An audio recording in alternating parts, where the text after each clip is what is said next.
The studio lights blazed down on the stage as two powerful figures took their seats. On one side, former U.S. President Donald J. Trump, confident and smirking, dressed in his signature red tie.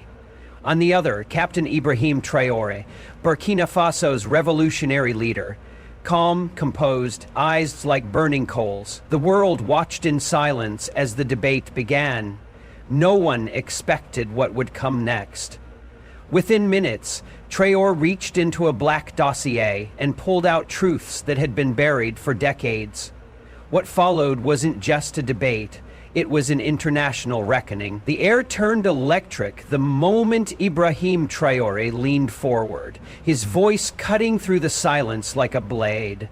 He didn't raise his tone, but the weight of his words shattered the atmosphere. He looked directly into the camera, not at Trump, and spoke with the eerie calm of a man who knew the world wasn't ready for what he was about to reveal. From beneath the desk, he pulled out a sealed folder marked in red. Classified, IS only, U.S. Intel Ops the Frika. He placed it down like a weapon. The audience didn't breathe. Trump adjusted his tie. Traoré slid the folder open and read aloud the contents of a top-secret U.S. military communication. The memo linked a 1907 Black Ops mission in West Africa directly to private security firms financially connected to Donald Trump's offshore accounts. The room froze. The lines on Trump's face deepened. Traoré continued without blinking. These weren't accusations. These were facts, time-stamped, signed, and sealed by agencies that never expected their paper trails to see the light of day. He then displayed satellite images showing unmarked helicopters landing near resource-rich zones in Burkina Faso, Mali, and Niger. Regions destabilized weeks after Trump-affiliated companies signed lucrative contracts. These weren't coincidences. These were deliberate orchestras of chaos. Traoré laid them out one by one. Each document carried the stamp of the Pentagon. Each line carved a wound into the mask of American diplomacy. The audience gasped when Traoré read from a confidential transmission between the U.S. Defense Department and a now-defunct company that once laundered millions into the construction of a Trump-owned resort. That resort, he revealed, was a reward, a gift, a payout for silence, for complicity, for the lives lost in African coups that were labeled tribal disputes in Western headlines. Trump tried to interject, but Traoré raised his hand slowly, and the crowd hushed as if under command. He wasn't finished. A second document exposed a shadow trade route smuggling conflict minerals out of Africa through ports guarded by U.S. contracted mercenaries. The owner of the logistics company, a shell corporation that ended in Trump Holdings LLC. The money flowed like blood, redacted in most records, but not in the version Traoré held. His sources were not leakers. They were insiders who had enough. Veterans of intelligence, who had seen entire villages wiped off the map in exchange for gold, lithium, and silence. Traoré didn't shout, he didn't grandstand, he just let the documents speak, and they screamed betrayal. Generations erased, while boardrooms toasted profits. Whole economies shattered so Wall Street could smile. The crowd, once buzzing with anticipation, sat still in horror.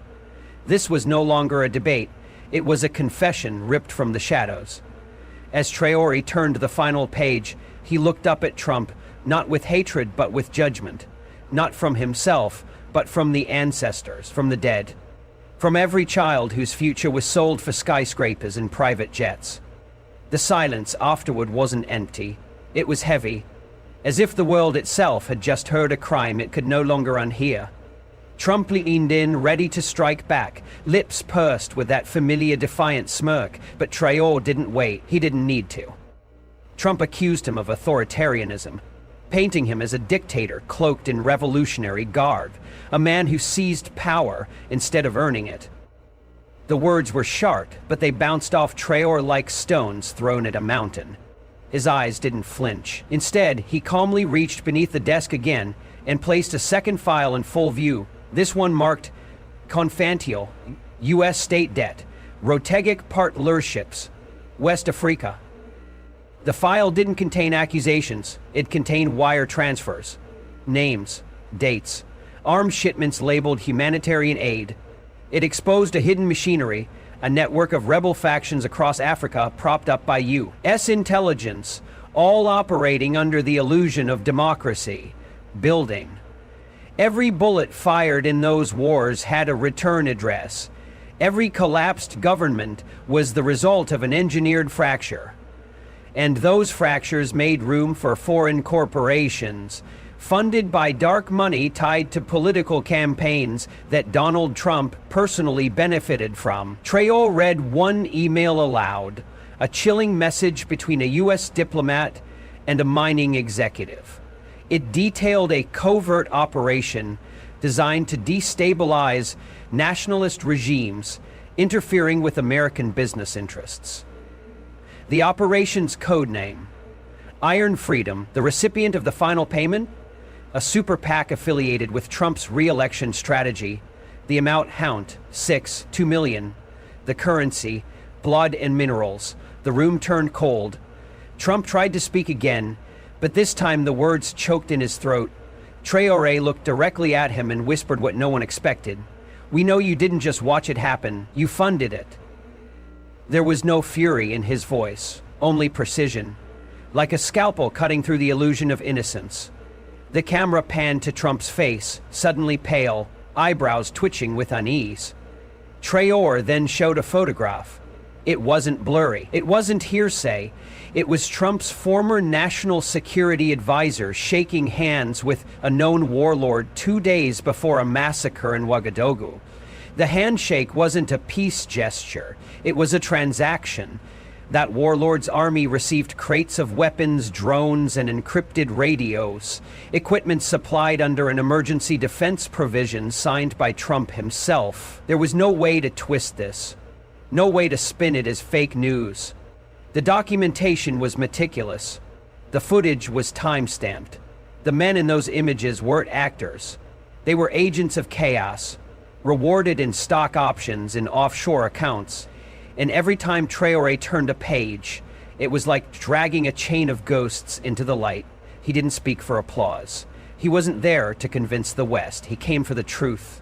And the truth didn't stutter. It roared in silence. Trump could no longer call it slander. The evidence stared back at him with the faces of every mother who buried her child in a land torn apart by invisible hands. Traoré didn't expose corruption. He peeled back the skin of empire and made the world look at the bones. From where are you watching this moment in history unfold? Drop your country in the comments. The world needs to hear your voice. If this truth shook you, like this video, share it with someone who still believes in silence. And subscribe for more raw, unfiltered power the media will never show you. This isn't just content. This is a global awakening. Be part of it. The lights above flickered as if the truth had short-circuited the entire set. Traoré didn't blink. He reached for another document, this one older, yellowed with time. The edges curled like secrets trying to stay hidden. He held it in the air without saying a word. The silence was a drumbeat. He opened it slowly and began to read, not with fire, but with an icy calm that froze every heartbeat in the room. It was a 1987 CIA internal memo, never intended to surface, never meant to be read aloud in front of cameras, never meant to escape the vault it was buried in. Yet here it was, breathing. The document wasn't vague, it wasn't redacted. It clearly outlined early strategic interests in grooming American businessmen to act as economic agents abroad. One name was circled at the top, Donald J. Trump. It wasn't theory, it wasn't speculation, it was a blueprint. A classified operation titled Project Keystone, designed to create financial juggernauts who could mask geopolitical conquest as capitalism. Traoré turned the page. The memo detailed how Trump's initial real estate ventures were leveraged through backdoor federal guarantees under the condition that he would cooperate with international influence missions. He spoke each sentence like a judge reading a verdict. Not one word wasted, not one syllable spared. A paragraph exposed how Trump's casino empire in the late 80s served not only as a money magnet, but as a laundering hub for overseas political funds rerouted through fictitious business entities. Entities later linked to operations in Liberia and the Congo. The paper trail was old, but the ink had never dried. The fingerprints were still visible. Trump sat still, his hands clasped tighter than before, jaw clenched in an unnatural stillness. He wasn't listening to allegations. He was watching a timeline of actions he believed were buried come back to life, clawing through the soil of history to scream. Then came the bombshell, a set of financial documents confirming that a consultancy firm based in Manhattan received over $20 million during a single fiscal quarter in 1991. The origin of the funds was traced to a logistics company that supplied weapons grade equipment to African territories undergoing internal conflict. That consultancy firm was registered under the alias of Trump's longtime accountant, who conveniently disappeared from public view in 1994. Traoré didn't raise his voice. He didn't have to. He was simply rearranging the puzzle pieces in full view of the world. What looked like ambition was engineering. What looked like success was scaffolding built on bodies. What looked like a business empire was in fact a tool, a private engine for public manipulation. The crowd didn't clap. No one moved. They sat suspended in a moment where history wasn't being made, it was being unmade. Decades of silence, undone in seconds. Traoré held the final page high, revealing signatures, account numbers, and the seal of the agency that orchestrated it all. Not a conspiracy, a confession with receipts. The tension in the studio could slice through steel, but Traoré wasn't finished. He had barely begun. He turned his gaze toward the screen behind them, and with a flick of his hand, surveillance footage began to play. Grainy, time-stamped, undeniable. It showed foreign contractors loading crates into unmarked vehicles on the outskirts of Burkina Faso during the exact hours of a national curfew. The vehicles bore no insignias, but the footage didn't need names. The contents inside the crates had already been tracked by military intelligence. Advanced surveillance drones, military-grade arms, communication jammers. All of it traced back to an American entity registered in Delaware, a tax haven where truth goes to vanish. The shell company behind it was called Freedom Atlantic, and buried in its ownership chain, hidden behind layers of paper walls and offshore proxies, was the name Trump Enterprises Global Ventures. A name scrubbed from press, but not from classified records. Traoré read the import manifest aloud. 74 crates of non-lethal agricultural equipment. Yet not a single crate contained a farming tool.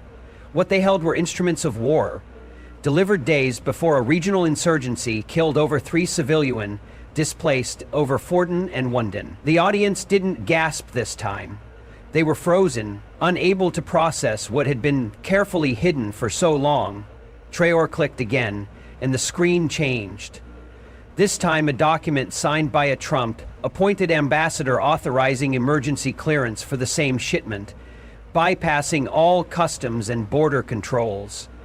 The justification, diplomatic urgency tied to national business interests. Business. That word echoed like a curse. The profit margin on that single shipment, Traoré revealed, was over $40 million, funneled through accounts across Zurich, Nassau, and Panama. The blood on those dollars couldn't be washed away. He then laid down the final strike, a voice recording secretly captured in a private meeting between Trump's senior advisors and a foreign military contractor. In the recording, one of Trump's men laughed, while saying, "Let them fight it out. Chaos makes the contracts bigger." The audience erupted, not with applause but horror. A sound more primal than any applause could deliver.